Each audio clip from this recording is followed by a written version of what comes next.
نحمدہ ونصلی علی رسولہ الکریم اما بعد بسم اللہ الرحمن الرحیم۔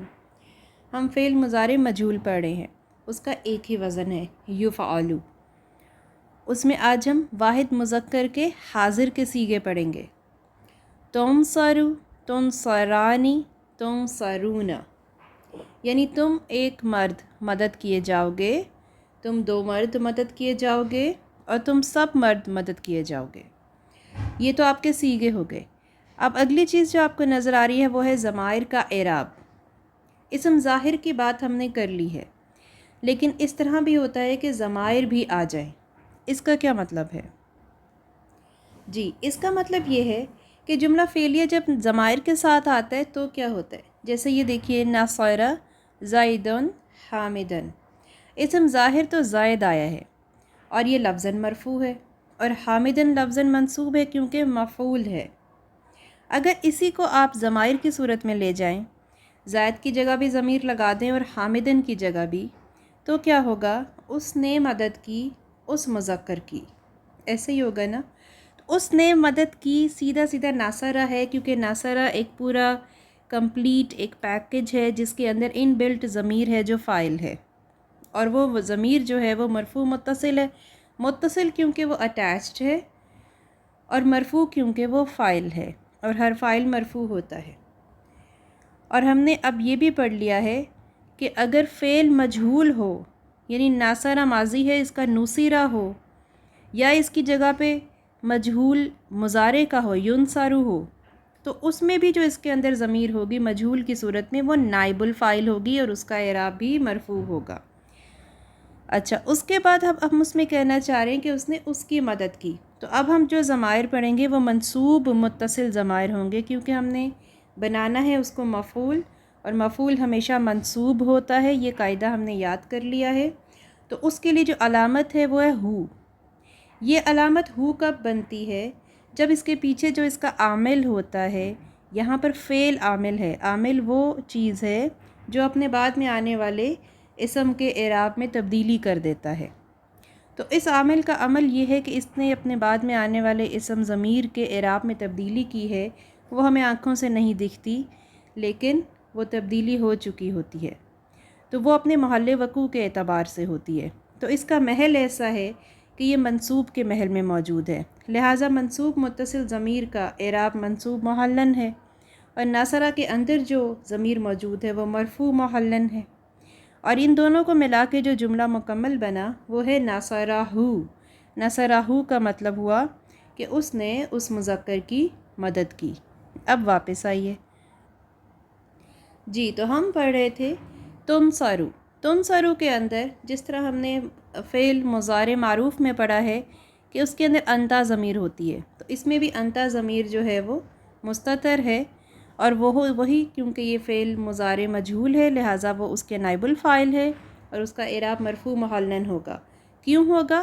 کیونکہ ضمائر جو ہیں وہ اپنے محل وقوع کے اعتبار سے اعراب لیتے ہیں، اپنے محل، اپنی پلیسمنٹ جملے میں ان کی پوزیشن کیا ہے۔ اگر وہ ایک فعل کے اندر ان بلٹ ہیں، اس کے اندر موجود ہیں، ان کا محل وقوع اس کے اندر ہے، تو وہ فاعل یا نائب الفاعل ہوں گے۔ فاعل ہوں گے اگر معروف ہوا، نائب الفاعل ہوں گے اگر مجہول ہوا۔ تو فعل کے اندر ان بلٹ ضمائر مرفوع ہوتے ہیں، تو انتا ضمیر مستتر کا اعراب آپ مرفوع محلن بتائیں گے، کیونکہ وہ اس کے اندر موجود ہے اور مستتر ہے۔ اسی طرح تنصرانی، تم دو مدد کیے جاؤ گے، الف ہے وہ بارز ہے، دکھ رہا ہے، اور وہ نائب الفاعل ہے کیونکہ یہ فعل مضارع مجہول ہے اور اس کا اعراب مرفوع محلن ہے۔ اسی طرح تنصرون میں واو ہے جو ضمیر بارز ہے، یہ نائب الفاعل ہے، کیونکہ ہم فعل مضارع مجہول پڑھے ہیں، پیسو وائس پڑھ رہے ہیں، تو اس کے اندر اس کو مرفوع محلن اعراب دیں گے۔ ضمائر ان کے اعراب کے متعلق تھوڑی اور تفصیل دیکھ لیجئے۔ دیکھیے، اسم کی اعرابی حالتیں کیا ہوتی ہیں؟ اسم کی اعرابی حالتیں تین طرح کی ہیں: منصوب، مرفوع اور مجرور۔ اسم کی بات کیوں کریں؟ کیونکہ ضمائر جو ہیں وہ اسم معرفہ ہیں، ٹھیک ہے؟ تو منصوب جو ہیں وہ 12 ہیں، جس میں سے زیادہ تر مفعول ہیں۔ ہم نے ابھی تک جو پڑھا ہے وہ مفعول بھی ہے، بھی مطلب اس کے ساتھ، یعنی اس فعل کا تعلق اس مفعول کے ساتھ ہے. یہ مفعول بھی نارمل آبجیکٹ ہوتا ہے جو ایک جملے میں استعمال ہوتا ہے. اس کو ہم ایک سادہ مفعول جس کو ہم ہمیشہ بچپن سے پڑھتے آ رہے ہیں، وہ سادہ مفعول کو عربی اصطلاح میں مفعول بھی ہی کہتے ہیں. بھی حرف جارہ ہے. جیسے قاتل داؤد جالوتا میں جو آپ کا جالوت ہے وہ مفعول بھی ہی ہے. ٹھیک ہے. اب مرفوع منصوب ٹوٹل 12 ہیں، آرام سے ان کو پڑھیں گے انشاءاللہ. مرفوع جو ہے وہ 8 ہیں. ان میں سے ہم نے ابھی 2 سمجھ لیے فعل کے اندر، ایک فاعل ایک نائب الفاعل. یہ دونوں مرفوع ہوتے ہیں یعنی ضمہ کے ساتھ ہوتے ہیں. ٹھیک ہے. پہلا جو ہم نے جملہ لکھا ہے آیت کا، قاتل داؤد جالوتا، تو داؤد نے قتل کیا، تو داؤد یہاں پر فاعل ہے فعل معروف کے لیے. اور کتبہ یہ آپ کا فعل ماضی میں مجہول ہے. تم پر فرض کیے گئے، لکھے گئے. کیا چیز لکھی گئی تم پر؟ جہاد، القتال. تو القتالو آیا ہے وہ نائب الفاعل ہے. ٹھیک ہے. تو اس طرح سے آپ کو 2 مرفوعات کا پتہ چل گیا، اور جو مفعول ہیں اس میں سے ایک مفعول کا پتہ چلا، مفعول بھی کا. جو نارمل سادہ مفعول ایک جملے میں ہوتا ہے وہ مفعول بھی کہلاتا ہے.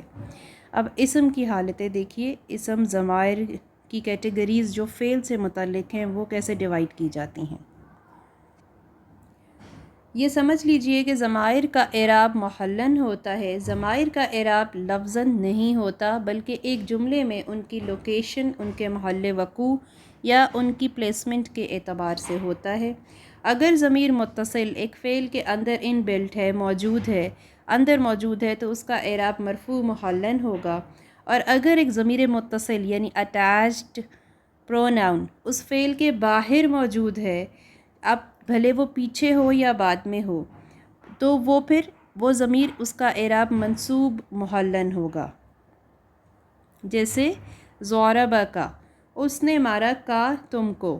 تو ضربہ کے اندر فاعل ہے اور کا تم کو یعنی مفعول ہے. تو ان کے اندر جو ضمائر آئی ہیں وہ متصل ہیں اور اس میں فاعل مرفوع محلن ہے اور جو آپ کا مفعول ہے وہ منصوب محلن ہے. ضمائر کی کیٹیگریز دیکھیے. ضمائر جو ہوتی ہیں وہ ڈیٹیچڈ ہوتی ہیں یعنی منفصلہ، الگ. اور جو منفصلہ یا الگ ہوتی ہیں وہ مرفوع بھی ہوتی ہیں اور منصوب بھی. جو منفصلہ مرفوع ہوتی ہیں وہ عموماً جملے کے اندر مبتدا بنتی ہیں، ان کو ہم جملہ اسمیہ میں نحو میں پڑھیں گے. جو منفصلہ منصوب ہوتی ہیں وہ مفعول بھی بنتی ہیں لیکن مقدم. جیسے ہم کہتے ہیں ایاک نعبدو، تو ایاک اس میں مفعول ہے. ایاک کا مفعول جو ہم بنائیں گے یہ منصوب محلن ضمائر، اس کا ایک الگ لیسن میں ڈیٹیل بتاؤں گی.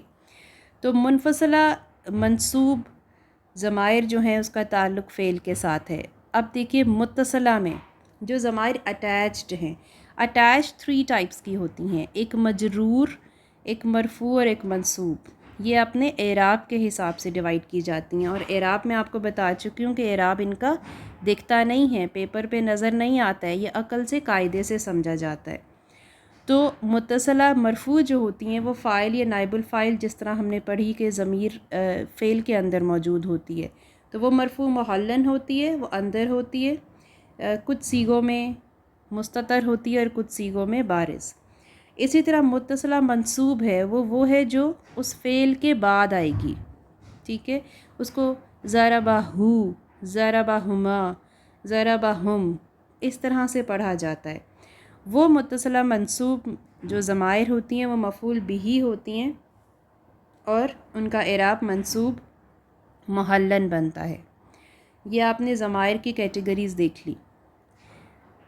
اب آپ کا کام کیا ہے؟ ایک تو آپ نے اپنا جو مجہول کا کام چل رہا ہے اس کی پوری گردان لکھنی ہے اور کوشش کریں آڈیو بنا دیں. اور اب آپ نے یہاں پر آگے میں آپ کو ایک گردان بتا دیتی ہوں جو ضمائر متصلہ منصوب کی ہے، وہ دیکھ لیجئے. جی اس کے اندر دیکھیے فعل ماضی کے ساتھ منصوب متصل ضمائر اٹیچڈ ہوئی ہوئی ہیں. اس میں ہم دیکھتے ہیں، یہ دیکھیے یہ ہے ضربہ. ضربہ پہلا صیغہ ہے فعل ماضی کا، اس کے آگے یہ آ گئی ہو، تو اس نے مارا اس کو. یہ اسی طرح ضربہ، اگین پہلا سیغہ، ایک ہی سیغہ لیں گے ہم، ہما، اس نے مارا ہما ان دونوں کو. یہ ہما آپ کا مفعول بھی ہے، اس کا اعراب منصوب محلن ہے. جبکہ اس ضربہ کے اندر ہوا ضمیر ہے، وہ مستتر ہے، اس کا فاعل مرفوع محلن ہے. اسی طرح اس کی غائب مؤنث کی ضمائر بنیں گی. غائب مؤنث میں کس طرح بنے گی؟ یعنی ضربہ آپ کا سیم رہے گا، ضربہ آپ کا سیم رہے گا، اور اس کے آگے ضربہ ہا، ضربہ ہما، ضربہ ہن یہ آ جائے گا. اسی طرح حاضر مذکر ضربہ آپ کا سیم رہے گا، یعنی مارا فاعل ایک ہی بندے، ہوا نہیں ہے، ہم صرف تبدیل کر رہے ہیں آگے کے ضمائر منصوب متصل، اس کی جگہ ہم ٹیبل پورا لگا رہے ہیں ہو ہما ہم کا، ہا ہما ہننا کا. اور اسی طرح حاضر مذکر کی لگیں گی ضربہ کا، ضربہ کما، ضربہ کم. پھر حاضر مؤنث کی ضربہ کی، ضربہ کما، ضربہ کننا. ٹھیک ہے، صرف آپ یہ دیکھ لیجئے کہ فعل ماضی میں جو واحد کے ساتھ جب آتی ہے پھر کیا ہوتا ہے. اب آپ کا جو واحد مذکر غائب کا صیغہ جب واحد کے ساتھ آئے گا تو وہ چھوٹی یعنی نی لے گا. نی کیوں لے گا؟ اس میں ایک نون وقایا ہوتا ہے، یہ یائے متکلم کو اس پچھلے فعل کے ساتھ بیچ میں ایک حد فاصل کا کام دیتا ہے. اور اس نی کا کوئی بڑا مشکل مطلب نہیں ہے، سادہ مجھے یا میرا یہ مطلب ہوتا ہے، اس نے مجھے مارا. تو نی لکھتے ہیں افعال میں، ورب کے بعد جب یہ آتی ہیں ضمائر منصوب متصل تو نی نون کے ساتھ لکھا جاتا ہے، اور اس نون کو نون وقایا کہتے ہیں. تو یہ اس ضربہ کے اندر فعل ہوگا ضربہ، فاعل اس کے اندر ہوگا ہوا، اور نی کے اندر یہ نی مفعول ہے، اس نے مجھے مارا، اور یہ بن جائے گا آپ کا جملہ فعلیہ. تو جملہ فعلیہ کی کیا ترتیب ہے؟ اس میں پہلے فعل آتا ہے، پھر اس کے اندر فاعل آتا ہے، اور پھر اس میں مفعول آتا ہے. عموماً اس کی ترتیب یہی ہوتی ہے. اسی طرح ضربنا، یہ آپ نے آخری با کے اوپر با بھی زبر بھی ڈالنا ہے، یہ اعراب کا خیال رکھنا ہے. ضربنا، ٹھیک ہے، اس نے مارا ہمیں. تو اس طرح سے فعل جو ہے وہ ضمائر کے ساتھ بھی اپنے جملے بنا لیتا ہے. قرآن میں اس کی بہت سی اگزامپلز ہیں، پہلے ان کو کر لیجئے، پھر انشاءاللہ قرآنی اگزامپلز کریں گے. شکریہ. السلام علیکم ورحمۃ اللہ وبرکاتہ.